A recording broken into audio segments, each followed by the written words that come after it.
Morning with Farah. Welcome back. ATV morning आप देख रहे हैं और आज हम आपको मिलवाने लगे हैं ऐसे मेहमानों से जिनसे आपका पुराना तारुफ है। जो लोग टेलीविज़न देखते हैं, जो तहरीरें पढ़ते हैं, जिनको सियासत में दिलचस्पी है, वो इस जोड़े के बारे में बखूबी जानते होंगे और हमसे बहुत ज़्यादा जानते होंगे।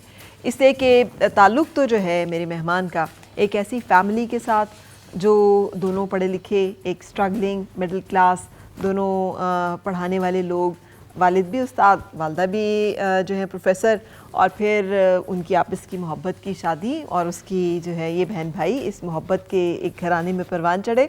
और उसके बाद वालिद जो है वो हम उन्हें जानते हैं मज़ाहिया अदब के एक बहुत बड़ी शख्सियत के तौर पे। मज़ाहिया शायरी में जो उनका नाम और मकाम है, अगर मैं नाम ले लिया तो आपके पास कोई आप फ़ौरन पहचान जाएंगे, अनवर मसूद साहब। तो उनके साहबजादे जो कि ख़ुद तहरीरी तौर पर एक अपना जमाली फ़िक्र रखते हैं, एहसास रखते हैं, ताज़गी रखते हैं, शगुफ्तगी रखते हैं, जिसका एक जो है अंदाज़ा हमें होता है इस किताब में, जिसका टाइटल जो है वो तो बड़ा बाग़ियाना सा है, बगावत के नाम से तहरीरें जो कल्ब को गरमा दें और रूह को तड़पा दें। लेकिन ये दरअसल हमारे उन तमाम माशरती रवैयों के ऊपर इनकी तहरीरें हैं। सियासत के ऊपर बहुत खूब लिखते हैं। एक छोटे अरसे के लिए इनकी वाबस्तगी जो है वो ATV के साथ भी रही, सो मेरे कोलीग भी हैं और इनकी बेगम साहिबा भी हमारे साथ आज मौजूद हैं। Welcome and thank you very much for joining Ammar Masood and Shanila. Thank you so much. कैसे आप लोग? बहुत शुक्रिया। और अच्छे थे और ज़्यादा अच्छे हो गए आपके प्रोग्राम में आके। आपसे मिलकर हाँ, आपने बहुत अच्छा तारुफ कराया। मेरे फराह हम एक दूसरे को बहुत पुराना जानते हैं। मुझे अगर आप इजाज़त दें, आपने जित खूबी से तारुफ कराया, मेरा बड़ा दिल चाहता है कि कभी कभार आप हर मेहमान का तारुफ कराती हैं, बड़ी खुश उसलूबी से तारुफ कराती हैं। मेरा दिल चाहता है कि मैं आपका तारुफ कराएं और उस ग्रुप का तारुफ कराऊं जिसने इकट्ठे करियर शुरू किया था। उसमें आप थी, उसमें मैं था और हम अपनी अपनी जगह कहीं ना कहीं उसमें तौसीक हैदर थे, उसमें शमून हाशमी थे और 2-3 और लोग थे और हम इसी तरह स्टार्ट हुए। किसी को कोई चांस मिल गया, किसी को कोई चांस नहीं मिला और मेरे ख्याल में उस सारे ग्रुप में आपने बहुत आला मकाम बनाया है और ख़ास तौर पे मॉर्निंग शो के होस्ट करने के हवाले से मेरे ख्याल में बहुत मोतबर नाम है आपका, क्योंकि मॉर्निंग शो की होस्टिंग में जो कुछ हो रहा है वो कुछ दुरुस्त नहीं हो रहा। अच्छा, हाँ, यू डोंट एग्री? हाँ, मैं शनीला की भी राय ले लेना इसकी। हाँ, बहुत ज़रूरी है ख़वातीन की राय, क्योंकि उसमें तो रिश्ते भी हो रहे हैं और पता नहीं क्या कुछ हो रहा है। अच्छा, मैं मॉर्निंग शो ना बहुत कम देखती हूँ क्योंकि मुझे नहीं, जिस किस्म के मॉर्निंग शोज़ आजकल चल रहे हैं कि शादियाँ हो रही हैं, बैठ के आपको तलाक़ें हो रही हैं, फिर वहाँ पे बैठ के मंगनियाँ सेलिब्रेट हो रही हैं, हमारी ख़वातीन बहुत ज़्यादा उसको देख के ना एहसास कमतरी का भी शिकार होती है। जब आप महंगे महंगे लिबास लेके आते हैं, मेकअप लेके आते हैं, ज्वेलरी लेके आते हैं, मॉर्निंग शो ऐसा नहीं जैसे आप करें, एजुकेट करें लोगों को ऐसे लोगों के साथ मिलाएं जो माशरे में कोई काम करें, कोई मुस्बत किरदार अदा कर रहे हैं, क्योंकि उससे के जरिए लोगों को भी पॉजिटिव एनर्जी मिलेगी। आप ये क्या सुबह सुबह आप जैसी ख़वातीन शनीला कम है ना, दरअसल वो 52% में पता नहीं कितनी परसेंट जो है वो आप जैसी हैं। जब रेटिंग्स आती हैं, आप तो हमारे खुद इस इंडस्ट्री में रहे हुए हैं, हमारा तो सारे काम का तयन रेटिंग से होता है, लेकिन लाइक वाइज मैं यही बातें आपके बारे में कहना चाहूँगी। यानी हमने आपको देखा एक खूबसूरत ब्रॉडकास्टर, खूबसूरत आवाज़ के मालिक ब्रॉडकास्टर थे आप, जहाँ से सफ़र शुरू हुआ। हाँ, बिल्कुल। और उसके बाद ये तो अंदाज़ा ही नहीं था कि कलम भी इतना खूबसूरत है और तहरीर भी इतनी शाइस्ता है और इतनी शगुफ्ता है, और जब आपका दिल करता है आप उसको चिंगाड़ में बदल देते हैं, जब आपका दिल करता है आप उसको एक रोमांटिक सरगोशी में बदल देते हैं, जब आपका दिल करता है आप उसे नश्तर बना लेते हैं, जब आपका दिल करता है आप उसे मरहम बना लेते हैं। ये बड़ा कमाल है। बात ये है कि ज़िंदगी के ना बहुत से मरहले होते हैं, अपने अंदर आदमी के कितने टैलेंट पोशीदा होते हैं, ये आदमी पे उम्र के साथ रफ्ता रफ्ता आश्कार होते हैं। आपको खुद नहीं एहसास होता कि आपके अंदर कितने काम करने की एबिलिटी है या नहीं है। आप बहुत से काम करने की कोशिश करते हैं जिसमें शायद नाकाम भी होते होंगे, तो वो उसमें से मुझे ये अंदाज़ा हुआ। और मैं चाहता हूँ कि ये शो जो है ना, हम हंसते खेलते करें, बोरिंग ना। मुझे लिखने का बहुत शौक था और ये ऐसा नहीं था कि मैं वो ये बात कहूँ कि मैं बहुत फ़िलासफ़र किस्म का या लेकिन मैं आपको अपने बचपन की कहानियाँ सुनाऊँ। मैं अपनी गुजरात में हमारी ददयाल था, मेरी फुप्पो वगैरह दादी रहती थी, मैं वहाँ दूसरी तीसरी जमात में गर्मियों की छुट्टियों में जाता था। अब शायद ही कोई बच्चा हो जो उस ज़माने में जो अपनी अम्मी को ख़त लिखता हो, और मैं ख़त लिखता था 20-20, 25-25 सफ़े के। अच्छा। और उसके इतने ज़िंदगी और मौत जैसे मौज़ूआत पर, और वो मेरी फुप्पो ने और मेरी वालदा ने संभाल के रखे थे, और वो बस इस तरह का। मुझे ना एक ज़माने में मेरी फैंटेसी ये डेवलप हुई कि शायद मुझे कहीं जेल हो जाए। अच्छा। और पिछले दिनों तो खैर इम्कानात भी उसके रोशन थे, तो मैं बड़ा खुश होता था इस फैंटेसी पे कि कोई जगह ऐसी मिलेगी जहाँ तसल्ली से बैठ के बहुत सारा लिखेंगे, तो मुझे बड़ी खुशी होती थी। तो तहरीर जो है मुझे खुशी देती है। मुझे इसके कतन मैंने नहीं सोचा कि उससे लाजमी किताब छपेगी, उससे लाजमी शोहरत मिलेगी, उससे लाजमी मॉनेटरी फ़ायदा होगा, ये मेरा कभी मतमय नज़र नहीं रहा। मुझे बस ये तमानियत काफ़ी है कि मैं लिखूँगा और बहुत सारा लिखूँगा। ठीक है, अच्छा चलिए अब इसको थोड़ा सा हम ज़रा ख़वातीन के उसमें लेके आते हैं। शहनीला, माशाल्लाह से शहनीला का अपना जो है एक सहाफ़ी के तौर पर, अभी मैंने उस तरफ तो टच ही नहीं किया, इसलिए मैंने कहा लोग ज़्यादा बेहतर जानते हैं। नॉट ओनली वाइफ ऑफ अमार मसूद, बल्कि शहनीला एक सहाफ़ी के तौर पर अभी भी मैं कई दफ़ा इनको देखती हूँ सोशल मीडिया पे, मतलब पढ़ जाती हैं खुल के। एक दफ़ा ये कोई इनसे डिसएग्री करने की वो करे तो ये उसको काउंटर आर्ग्यूमेंट में लेके जाती हैं। तो मुलाकात दोनों की कैसे हुई है और कहाँ से हुई है और कहाँ से इस सफ़र का आगाज़ हुआ है? शनीला आपसे पूछना है, वो अमार साहब तो हमें सही नहीं बताएंगे। अच्छा नहीं, बात ये है कि जब हम किसी को बताते हैं तो कोई इस पर यकीन नहीं करता, लेकिन ये बड़ी प्योर अरेंज मैरिज है। अच्छा। ना मैं अमार को मतलब मीडिया के तौर पे तो नाम सुने हुए थे, बट हम कभी नहीं मिले थे। अमार की अम्मी ने मुझे पसंद किया था, वो हमारे घर आई थी और उन्होंने रिश्ता करवाया था, और फिर उन्होंने जाके अमार को बता दिया था कि मैं रिश्ता कर आई हूँ। अच्छा जी। अमार को भी मुझसे रिश्ता होने के बाद पता चला था मेरा, वैसे ये था ताल्लुक तो था मीडिया की वजह से, बट ये हमारी बिल्कुल अरेंज मैरिज थी, प्योर अरेंज मैरिज, कोई नहीं मानता। अच्छा, तो जब रिश्ता वो कर रही थी आपको तो पता चल गया? मुझे पता चल गया कि ये आंटी रिश्ता कर रही हैं। जी। तो आपके क्या तासुरात थे जब घर आके बताया? मुझे इस बात की खबर जरा देर से मिली, सबको पता चल गया था।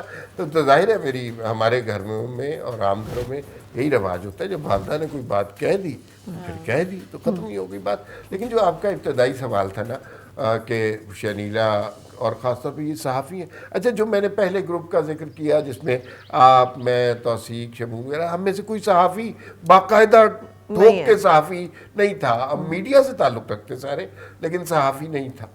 मैं उनमें से ज़्यादा सहाफ़त की तरफ आया, उसका सारा क्रेडिट जो है ना वो शनीला को जाता है। और मैं बड़े फ़ख्र से इस बात को तस्लीम करता हूँ, और मर्दों को ये बात तस्लीम करनी चाहिए कि मैंने सहाफ़त की दुरुस्त डायरेक्शन जो है वो शनीला से सीखी। मैं तो बुनियादी तौर पे राइटर था, शॉर्ट स्टोरी राइटर था, इल्मी अदबी प्रोग्राम कर लिए, लेकिन सहाफ़त क्या है, डेमोक्रेसी का कॉन्सेप्ट क्या है, सही तनाजुर क्या है तारीख़ी, वो मैंने शनीला से सीखा। और मुझे इस पे शर्मिंदगी तो दूर की बात, मुझे इस बात पर बहुत फ़ख्र है कि ये बात मैंने अपनी बीवी से सीखी। ग्रेट। तो शनीला, आपने इनको अपनी पार्टी ज्वाइन करवाई या इन्होंने आपको अपनी पार्टी ज्वाइन करवाई? मैंने अपनी पार्टी ज्वाइन करवाई। आपने अपनी पार्टी ज्वाइन करवाई कि खुल के बोले, खुल के बोले। नहीं, पॉलिटिकल एक वो भी तो है ना, हम सब की कहीं ना कहीं एक एफिलिएशन भी होती है। एक्चुअली अमार ने खुद सब कुछ ऑब्जर्व किया। जाहिर है मैं तो बात करती थी, मैं तो आर्गुमेंट करती थी, लेकिन इस तरह नहीं हो सकता कि आप किसी को जबरदस्ती फोर्स कर सकते। नहीं हो सकता है, मुझे नहीं लगता कि घर में वो आपसे डिसएग्री करके रह सकते हैं, फिर वहाँ पे कोई भी नहीं रह सकता। वो तो देखिए हर घर खड़े हुए हैं, रह ये भी नहीं सकते। वो तो हर घर की कहानी होती है, लेकिन सियासी तौर पे ये था कि अमार ने फिर खुद ऑब्जर्व करना शुरू किया और फिर उनको समझ आई कि जो बात मैं कह रही हूँ वो बिल्कुल ठीक है। बात ये है फरा, हमारा सब्जेक्ट ये नहीं रहा हुआ ना, तो हमने उसको उस तरह देखा नहीं है। पर्सपेक्टिव आपका चेंज होना होता है। आपको कोई दुरुस्त डायरेक्शन दिखाए तो इतनी सूझबूझ हम लोगों को एक कॉमन आदमी को ज़रूर होती है कि अगर कोई आपको दुरुस्त रास्ता दिखाए तो फिर आप بہتر فیصلہ کر سکتے ہیں، آپ کو یہ سمجھ آنے لگ جاتی ہے کہ صحیح کیا ہے غلط کیا ہے، تو اس کے حوالے سے۔ اور پہلے آپ کو پتہ ہے کہ میں وہ افسانے لکھا کرتا تھا، میری پہلی کتاب افسانے کی ہے اور اس کا نام تھا محبت کا نیلا رنگ۔ بغاوت شغاوت کے کانسیپٹ نہیں تھے، بلکہ اس کے حوالے سے ایک بڑا دلچسپ واقعہ ہے، اور وہ ذرا بڑا سمبولک سا رومانٹک سا کانسیپٹ تھا کہ محبت کا نیلا رنگ، اور بڑی ایک سمبولک سی سٹوری تھی اس کی، اس کے حوالے سے میں نے لکھا۔ تو ایک میرا دوست ہے، اور آپ کے کچھ دوست ایسے ہوتے ہیں جس نے کلاس 6 سے زیادہ تعلیم حاصل نہیں کی، تو ایک دن اس کا مجھے فون آ گیا، اس نے کہا یار تو نے بڑا اچھا نام رکھا ہے محبت کا نیلا رنگ۔ اچھا میں کیا سوچ رہا ہوں کہ یار اس کو کیا سمجھ آئی کہ محبت کا نیلا رنگ، تو میں نے کہا تجھے کیا سمجھ آئی محبت کا نیلا رنگ؟ کہتا ہے یار میں نے 5ویں میں ایک دفعہ محبت کی تھی اور لڑکوں نے مار مار کے نیلا کر دیا تھا۔ صحیح، تو محبت کا لال رنگ، کیونکہ ابھی کچھ دنوں میں ویلنٹائن ڈے آئے گا تو سب کچھ لال لال ہوا ہوگا۔ اچھا یہ جو بغاوت ہے نا فرح، اس کے اندر بھی جو عمار کی رائٹنگز ہے وہ آپ کو افسانے کی طرح ہی لگے گی۔ عمار کے لکھنے کا سٹائل ایسا ہے کہ جیسے آپ کو کہانی پڑھ رہے ہوتے ہیں، تو اس کے اندر بھی ویسے ہی آپ کو چیزیں ملیں گی، اور کئی چیزیں جو آپ کو رونے پہ مجبور کریں گے، اور کئی چیزیں جو آپ کو اس میں ہنسنے پہ مجبور کریں گے۔ یہ عمار کی جو رائٹنگ کا کمال ہے، کسی بھی صحافی کے اندر یہ نہیں ہوتا۔ آپ کو صحافی مگر میں لکھوں گی نا اگر، تو میں بڑا صحیح تجزیہ کروں گی، سیاسی لکھوں گی، اس کے اندر کہیں آپ کو بھی کوئی جذباتی جملہ نہیں ملے گا، کہیں اس کے اندر آپ کو کوئی شگفتہ جملہ نہیں ملے گا۔ عمار کی رائٹنگ میں یہ جس کو میں مطلب بہت زیادہ اپریشیٹ کرتی ہوں کہ یہ سیاسی بھی لکھتے ہیں نا، تو اس کے اندر بھی آپ کو ایک سٹوری نظر آ رہی ہوتی ہے۔ بنیادی طور پہ نا وہ جو کچھ لوگوں نے، اگر آپ اس کتاب کے بارے میں لوگوں کے تاثرات پڑھیں تو آپ کو پتہ چلے گا کہ میں نا بنیادی طور پہ کہانی کار ہوں، کہانی لکھنا، کیونکہ لوگوں کو کہانی سننا پسند ہے۔ اور آپ بنیادی طور پر ایک رومانٹک آدمی ہیں۔ ہاں، تو وہ اور اسی وجہ سے مجھ سے پوچھے کہ رومانٹک ہیں، چلے میں آپ سے پوچھ رہی تھی، چلے میں آپ اس قدر لیول پہ بات، اور انہوں نے دنیا کو دل کی نظر سے دیکھا ہے، مجھے لگتا ہے عمار نے ہمیشہ اپنے دل کے اس میں۔ لیکن آپ بتائیے شنیلا، ہے رومانٹک کہ نہیں ہے؟ ہو سکتا ہے وقت کے ساتھ بدل گیا۔ نہیں عمار اتنے رومانٹک نہیں ہے۔ نہیں ہے؟ نہیں یار کہانیاں پڑھے آپ کن باتوں پہ نہیں، ایک وائف جو وہ صحیح بتا سکتے، پریکٹیکلی رومانٹک نہیں ہے، لکھنے میں رومانٹک ہے۔ ایک بات میں آپ کو بتاؤں کہ میں نے نا رومانس کی ڈیفینیشن اور ویلنٹائنس ڈے والی لیتے ہیں،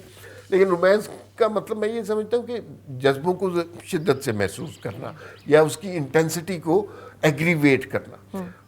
اس کتاب میں نے یہ دیکھا کہ بعض جیسے پیج 3 کی سٹوریز کہتے ہیں نا، پیج 3 کی سٹوریز وہ ہوتی ہیں جو بڑے پیج 1 پہ اگنور ہوتی ہیں، بڑے چینل بھی اگنور ہوتے ہیں، جو شاید سرخیاں نہیں ہوتی، جو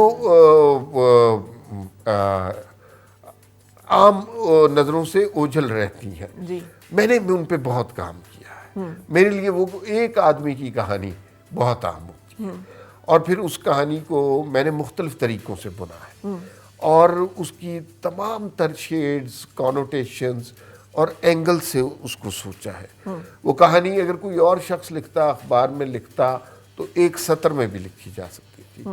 میرے لیے ایک وہ بہت بڑا واقعہ ہے، وہ ناول بھی تھا، افسانہ بھی تھا، کالم بھی تھا، اس کو لکھا۔ ایک اور اس کتاب کے حوالے، بغاوت کے حوالے سے میں ذکر ضرور کرنا چاہوں گا۔ دیکھیے فرح، ہمارے ملک میں یہ کہنا کہ کتاب نہیں پڑھی جاتی تو بہت عامیانہ سا جملہ ہے، یہ اتنی بڑی حقیقت ہے۔ ہم اب کھانے پہ جائیں گے تو بہت زیادہ پیسہ خرچ کر دیں گے، لیکن کتاب پڑھنے کا کلچر، اور اس میں اب اس بحث میں کہ پیرنٹس نہیں خرچ کرتے، پیرنٹس انویسٹ نہیں کرتے، بچوں کو وہ تربیت نہیں دیتے، لیکن میرے خیال میں اس میں ایک قصور یہ ہے کہ ہماری کتاب دیدہ زیب نہیں ہوتی، خوش شکل نہیں ہوتی، اس کی طباعت اتنی اچھی نہیں ہوتی کہ وہ آپ کی آنکھوں کو اٹریکٹ کرے۔ اس میں میں بہت زیادہ کریڈٹ دینا چاہتا ہوں ہمارے جو پبلشر ہیں، جیلم بک کارنر والوں نے، انہوں نے اس کتاب کو اتنے خوبصورت طریقے سے شائع کیا ہے۔ جیسے ابھی آپ پروگرام شروع ہونے سے پہلے آپ نے کتاب کو ہاتھ میں تھاما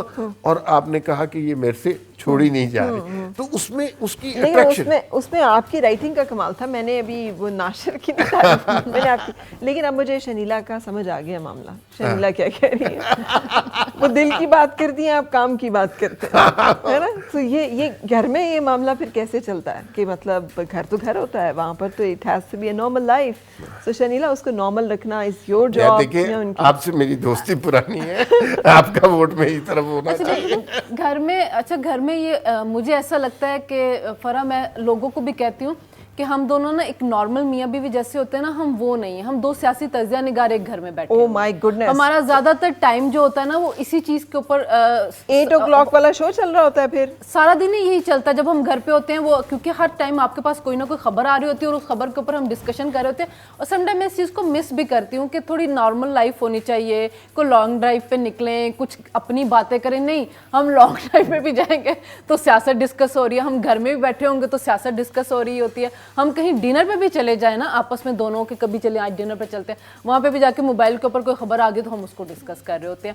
تو ہماری لائف تھوڑی ایب نارمل ہے دو صحافی ہونے کی وجہ سے. تو یہ ہونا چاہیے, اس کا مطلب ہے ہم پیشہ شادی جو ہے وہ پھر ٹھیک رہتی ہے. اچھا نہیں, میں اپنے حساب سے اگر بات کروں تو وہ صحیح اس لیے رہتی ہے کہ شاید میں کسی ایسے شخص کے ساتھ شادی کرتی تو مجھے اتنا فریڈم نہ ملتا جو مجھے عمار کی وجہ سے مل رہا ہے, کہ ہمارے کولیگس بھی ایک جیسے ہیں, ہمارے فرینڈس بھی کامن ہیں, اور اس کی وجہ سے مجھے بڑی اسپیس ملتی ہے. مجھے اپنا ہر طرح کا پروگرام کرنے کا, یا میں نے جو بولنا ہے اس پہ مجھے روکا نہیں جاتا. کوئی نارمل ہوتا اور کسی اور پیشے سے ہوتا ہے تو شاید جو جیسے آپ کہتے ہیں نا ٹویٹر کے اوپر وہ میری پوسٹ دیکھ کے مجھے ڈانٹ دیتے, مجھے چپ کروا دیتے, مجھے بولنے نہ دیتے, وہ فائدہ تو ہوتا ہے. لیکن ہر چیز کا ایڈوانٹیج اور ڈس ایڈوانٹیج بھی ہوتا ہے. تو ڈس ایڈوانٹیج یہ ہے کہ تھوڑی نارمل لائف نہیں ہوتی, بہت زیادہ ہم خبروں میں گم رہتے ہیں اور ہر وقت خبریں ڈسکس کرتے رہتے ہیں. بالکل صحیح. تو اس کا مطلب ہے کہ آپ شنیلا کی کوئی تعریف شریف زیادہ نہیں کرتے ہیں. اب وہ تعریف پتہ کس طرح ہوتی ہے, اگر میں تیار ہوں گی نا تو میں کہوں گی عمار میں کیسی لگ رہی ہوں بغیر دیکھے, بہت اچھی لگ رہی ہوں, بہت اچھی لگ رہی ہوں. بھائی کمپلیمنٹ دینا فرض ہے, دیکھنا فرض نہیں. میں کہتی ہوں مجھے دیکھ کے بتائیں کہ میں کیسی لگ رہی ہوں. بھائی ایک دوسرا ایک میرا شوق ہے, اس سے شنیلا کو کوئی دلچسپی نہیں, جس کا ثبوت ہماری صحتیں بھی دے رہی ہوں گی. اور شی از ناٹ اے فوڈی, تو فوڈی ہے ہی نہیں, تو پھر تو بڑا مسئلہ ہو گیا.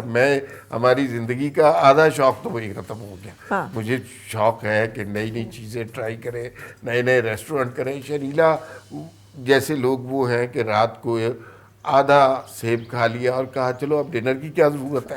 اتنے بھی برے حالات. اور تو وہ جو ہے نا, ہم تو اس معاملے کو مثلا شام کی ہائی ٹی کرنے کے بعد جو بھی حالات ہو, ڈنر تو ہونا ہوتا ہے نا, ظاہر ہے. پھر یہ تو نہیں ہو سکتا. ڈنر ہوتا ہے لیکن ہر روز نہاریاں, پائے, پلاؤ اور یہ چیزیں نہیں کھائی جاتی. تو پھر اس زندگی میں بچا کیا ہے اگر یہ سب کچھ نہیں ہوگا تو. لیکن میں نے دیکھا ہے, میں نے تو خود آ کے دیکھا ہوا, وہ آپ کے لیے تو سارا اہتمام پورا کر دیتی ہیں. آپ تو کھاتے ہیں, آپ تو کھا رہے ہوتے ہیں, میں خود نہ کھاؤں. آپ نے دیکھا ہوا ہے نا, تو آپ کو پتا ہونا چاہیے وہ اہتمام آپ کے لیے تھا.